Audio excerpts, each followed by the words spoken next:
Hi, I'm Robin Boyce for City Corner. Come on back because we're going to talk more about the history of voting and what's going on with diversity in the St. Louis region.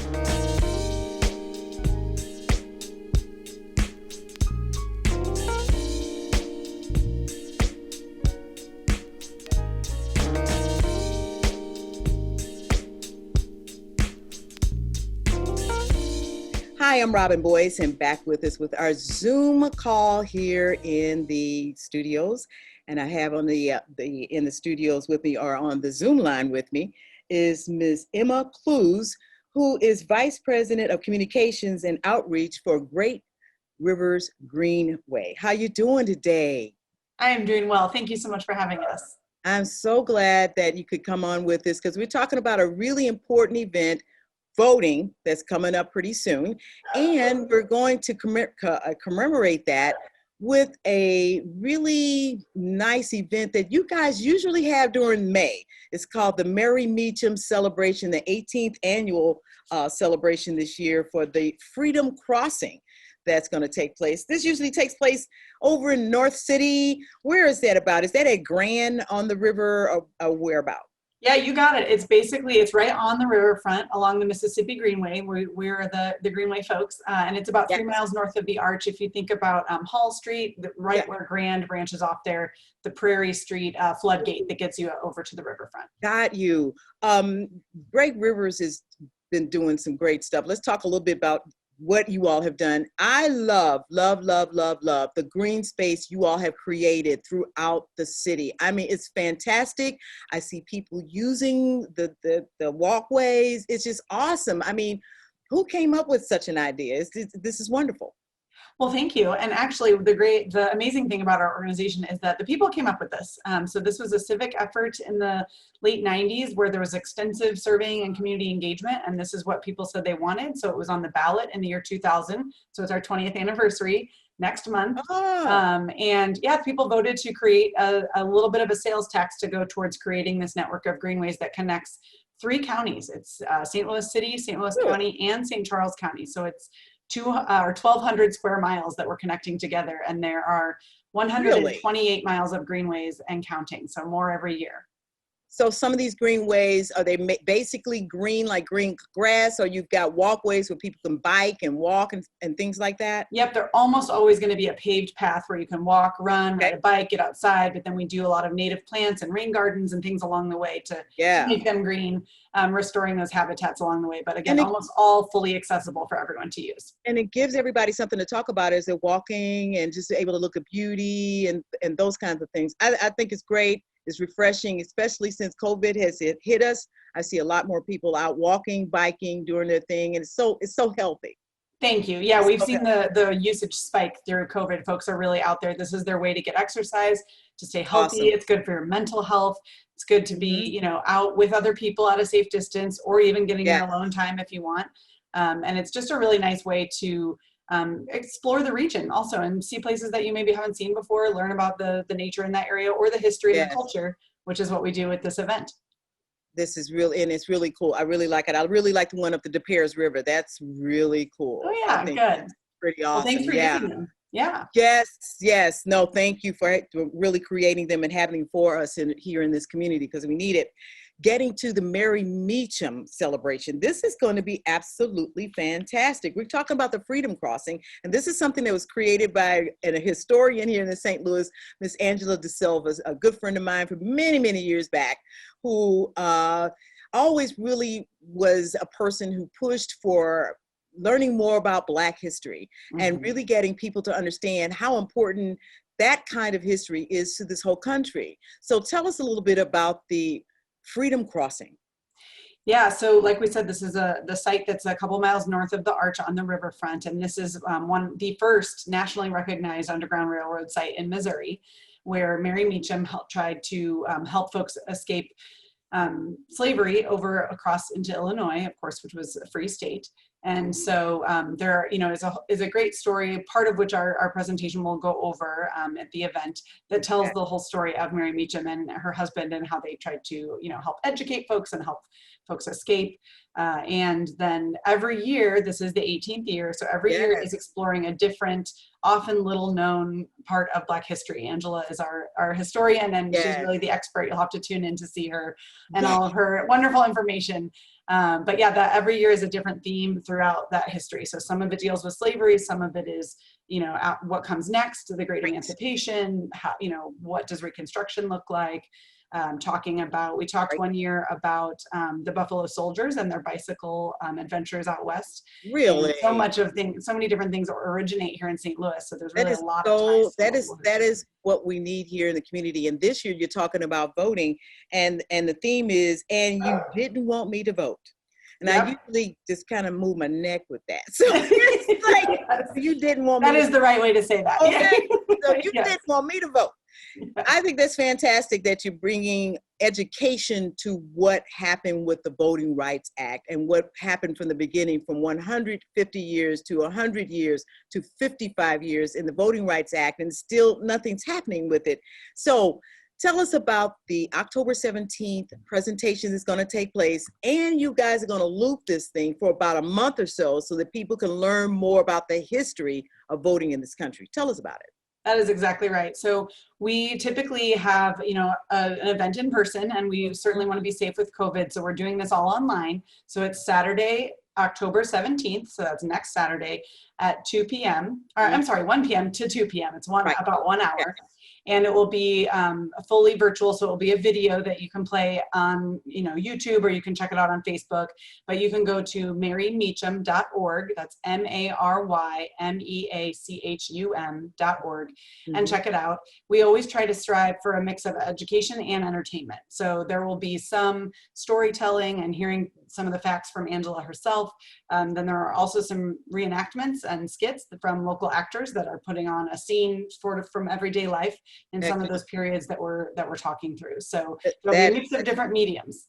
Yeah, you're really working for different mediums, because in past years, it was really nice to go down on the river, see all the festivities that are going on. So that's the only thing that's going to be missing, the nice smells of the foods cooking. Yes, really not to make your own food to go with. Make your own food to go with it as you're looking at takeout from a great local business. Yeah. And yes, exactly. But this year you're going to take it to another level where it's a complete educational experience, and maybe you'll still be able to smell some of the good foods and everything that are going on, but at least you'll still have some of the entertainment happening.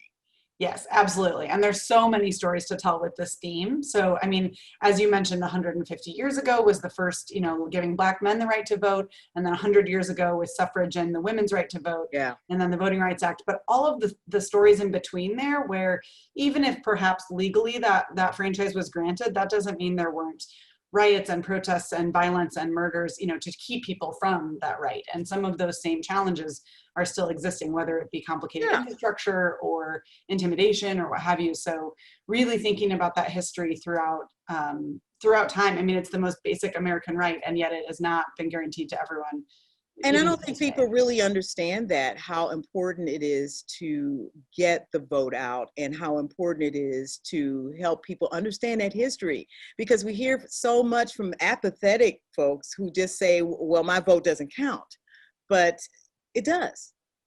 It makes a difference. It really does. And your program that you're going to do, and you didn't want me to vote, is going to talk about why you have to, and what the importance is in just voting, no matter who it is that you go and you punch the hole in for, or the lever, or whatever it is your voting precinct does. The importance of voting is paramount at this time in this country. Don't you think? Exactly right. Yep. And we also will have some links at the end of our presentation to give voter resources if folks do have questions about what are the Missouri, eligible voting options, some local organizations that are doing some things to help folks, find a notary if they need one, that type of thing. So we'll definitely want to provide folks with that information at the end of our sort of historical piece of it. We'll provide the current information at the end as well.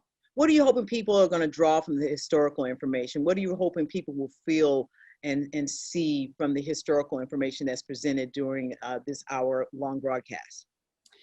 I think that going through all of those stories, and some of them some of them I knew about, some of them I've just been learning about through this process, has really, I think, opened my eyes to see how, I've always thought that voting was important, but when you think about the lengths at which people went to keep other folks from voting, that proves that it's important. That proves that it has value and power in our country and in our legal systems. And so as you really reflect on all of the effort that went into keeping people from voting and all of the complex conflict that led us to the evolution of trying to let more and more people vote.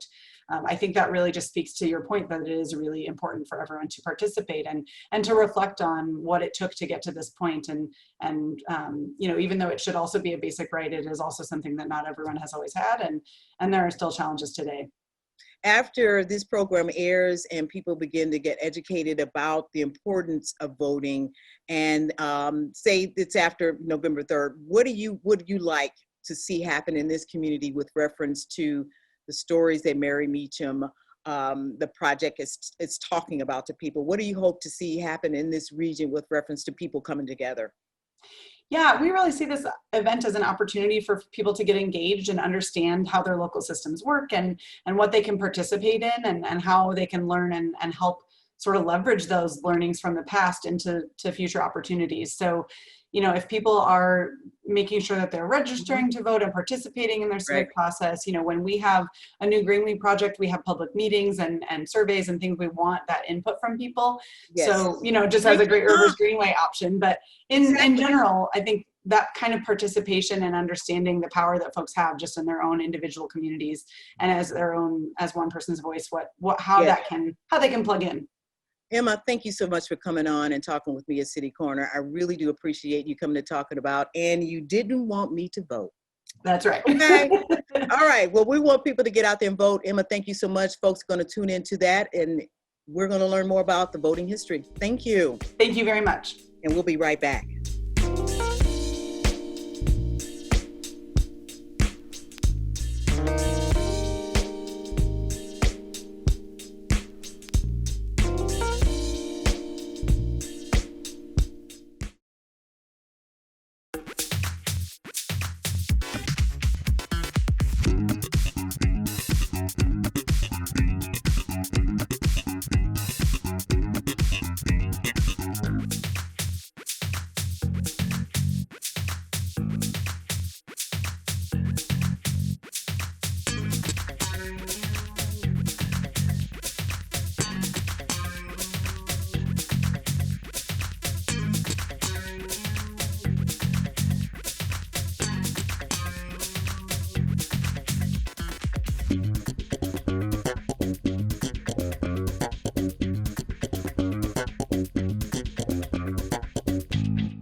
This is the story of a boy who didn't talk for a long time.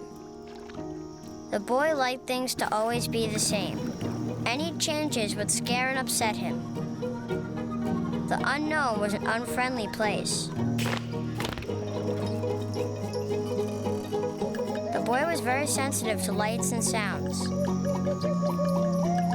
So he built secret hiding places where they couldn't get in. The boy didn't like looking people in the eye. He wasn't trying to be mean, it just made him feel uncomfortable. Sometimes he would flap his arms again and again. One day I found out I had something called autism. My family got me help. Slowly, I found my voice and learned all the ways I could live with it better. Early intervention can make a lifetime of difference. Learn the signs at autismspeaks.org.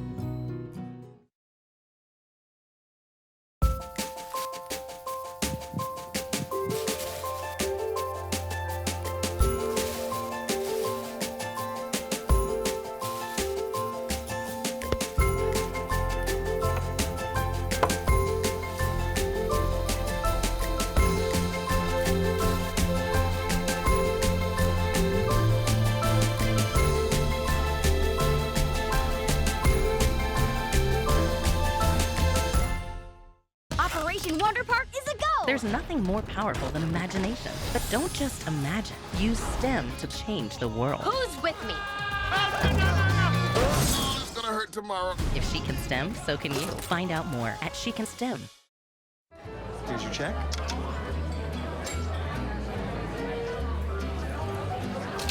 Oh, you got it. You know, since I got rid of my car, I really enjoy walking. Okay. God, no. Getting pulled over for buzz driving could cost you around $10,000 in fines, legal fees, and increased insurance rates.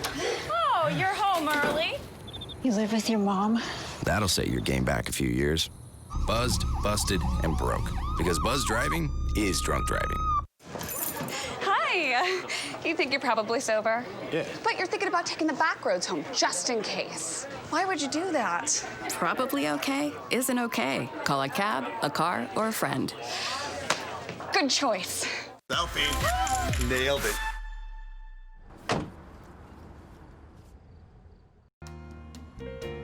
There's so many reasons to love St. Louis, you can't pick just one. What I love about St. Louis is the 79 unique neighborhoods and 108 beautiful city parks, including Forest Park, which is actually larger than Central Park in New York, and the gorgeous Tower Grove Park right here. And there's always something new to experience, no matter the time of day or the season.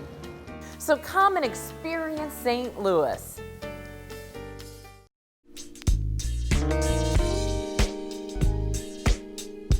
Hi, we are back with City Corner. I'm Robin Boyce, and with me right now on my Zoom call for City Corner is Miss Vita Jeffries, who is now Chief Diversity Officer for St. Louis County. How you doing, ma'am? I'm wonderful. It's so good to see you, Vita. You're looking beautiful as you always do. You were the one, sister. You the one. You just did. I love what you've been doing on Facebook. Especially while you're working with the Heartland Chamber of St. Louis Black Chamber of Commerce. I like the uplifting comments that you have to the community about feeling better, doing better, you know, just putting that into the atmosphere. It's great. And you've been doing some really good things in the community anyway, with businesses helping to inspire businesses of color to move forward. And most recently, you have now moved into a position as Chief Diversity Officer for St. Louis County. Tell us, this is a new position. Is this the one that's replacing Hazel Irby? Is that a little different? Because it had equity and inclusion in that title, but is that a replacement for Hazel Irby or what? You know, I get that question absolutely every day. And let me say this, there is absolutely no replacing Miss Hazel. No, it's not. That's my girl. So I caution people to just take that off the table. Good for you. And so understanding that what's being stood up is a little different, and we're still new at carving these spaces out. But as soon as we lay out the structure, I'll absolutely let you know so that you can get a solid understanding of how it all lines up. Great, great. So we'll know which direction we'll be going in. Will you be dealing with mostly businesses in the St. Louis County area and St. Louis City, for those who want to do business, who happen to be minority-owned businesses, or will you be dealing with employees that work for St. Louis County? Is that the move, or you guys are still working that out? I'm gonna say yes. Okay. We are still working it out. Tell me, Ms. Vita, what is it that has to happen when it comes to diversity and inclusion in this region? Let's just talk this region. Yeah. What's got to happen to move things forward? Because there is no vaccine for racism and insanity that a lot of business people, folks who have been working, period, for years, for anybody in government, whatever, or private businesses. What are some of the things that have to happen to move us forward? You know, Robin, we've got to be able to be bold and make some bold moves. I think that we've been caught in this pendulum of keeping the same old, and it's costing us on so many different fronts. We've got this new generation coming along that are saying we won't stand for this any longer. And while I absolutely celebrate the energy and the forward movement, I think sometimes they are forgetting to reach back and make certain that we connect those generations so that we have wisdom and energy forging forward together. And so we are at a time where no single culture, no race, no individual can do this thing alone. Yes. So we've got to make bold moves in uniting. And I'm excited to be a part of the forward thinking that St. Louis County is working on and what Dr. Page is doing. And I'm looking forward to being able to sit down at a table where all of us can carve out a space that while the eyes of the nation are still looking at St. Louis post-Ferguson to see what our next 5 years will look like or what will be like 10 years following, I'm excited to be in a space where we'll all be able to sit at the table and just talk about the St. Louis we all imagine. You know, you've done a great job of keeping us focused on where we need to be where that's concerned. And I commend you for that in the space that you've been in our media, Robin. You are a major fabric, a major cord in our fabric. And I thank you for the work that you've done. Thank you. But all of us have to be able to be bold and stand up and say, let's come together and make this work for all of us. Well, it's time and it's overdue. And I think that we had a grasp on it. Maybe about 30 years ago, there were things that were moving forward, but things kind of slowed, the brakes pumped a little bit. And I don't know what happened there, but it was around the time when I left St. Louis back in the mid 90s. And when I returned, it was kind of like everything ended. People were moving forward and making changes, moving up the ladder, starting businesses. Lots of things were happening before I left the area, but then things seemed to pump. The brakes just stopped on us. But I have seen, and I'm grateful for folks like you, who have made the decision that, no, we're not going to get caught up in that stream. I'm going to make a decision to make a difference. And being able to reach out to people in the community. I guess the question I want to ask you next is, how receptive have people been? How receptive are people about change in this community? You know, I think that there are some things that have happened locally and nationally that are causing people to have some real kind of come to Jesus talks with themselves. Okay. And I'm finding that people are becoming more determined to be a part of the change that needs to happen.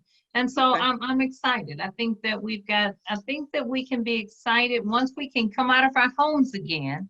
I think that we'll be excited about what we'll find in terms of a new level of cohesiveness of people coming together and working together for our common good.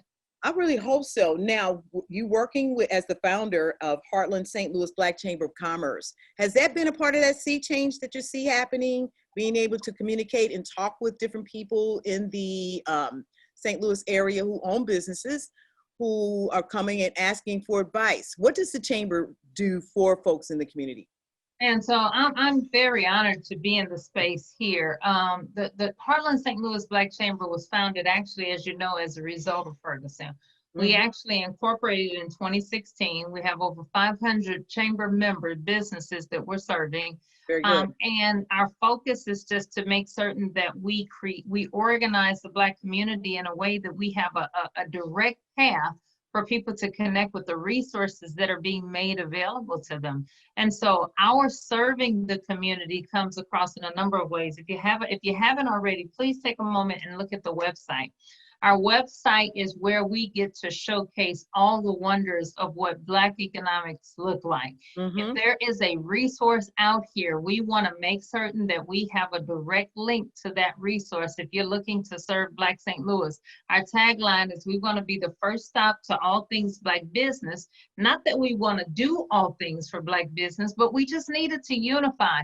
Right now, what we had before was people had to think about, well, do I look under minority? Do I look under Black?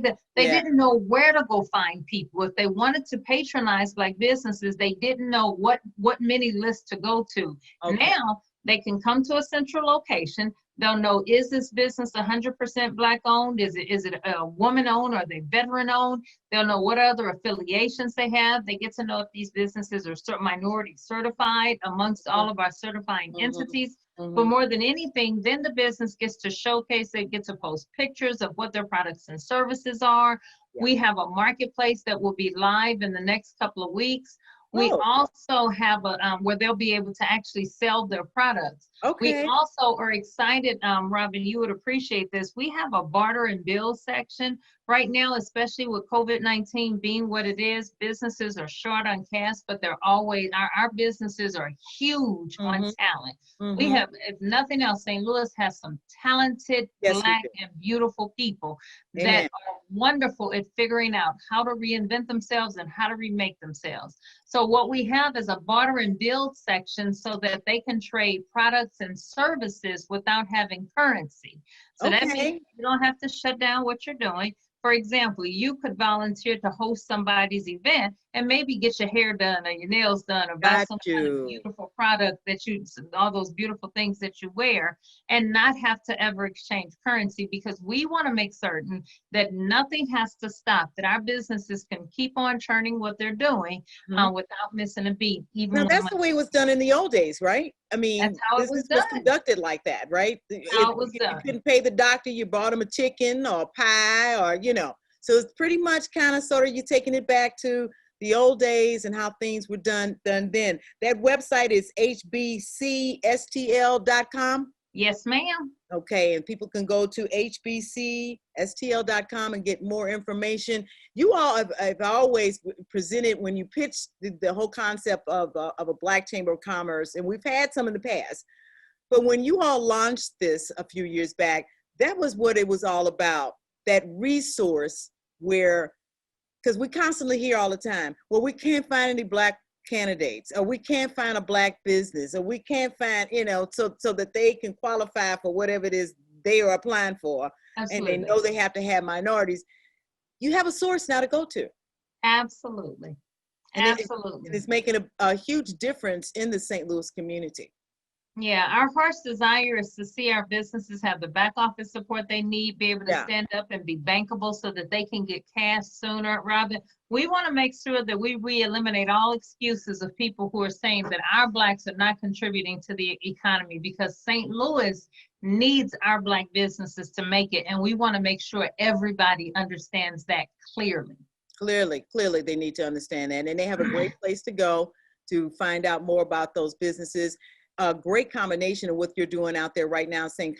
Louis County. You can combine those situations and definitely bring those businesses to the forefront. So there's no excuses anymore about, I can't find anybody. I'm sorry, but here I am. Hello. Anyway, Rita, I love you. And I really do. How's your baby girl, my journalist? How's she doing? Your journalist baby's growing up, sophomore year in college, so all is well. And the baby's fine too. Everybody. Baby's growing taller. Hubby's doing great. Well. Hubby's great. Darling, I love you. Thank you so much for coming on City Corner and talking more about it. Anytime you need me, give me a call. We're there for you. Thank you so much. And audience, thank you for tuning in to City Corner. You have a great week, because we're going to have a great week here on City Corner. Bye-bye.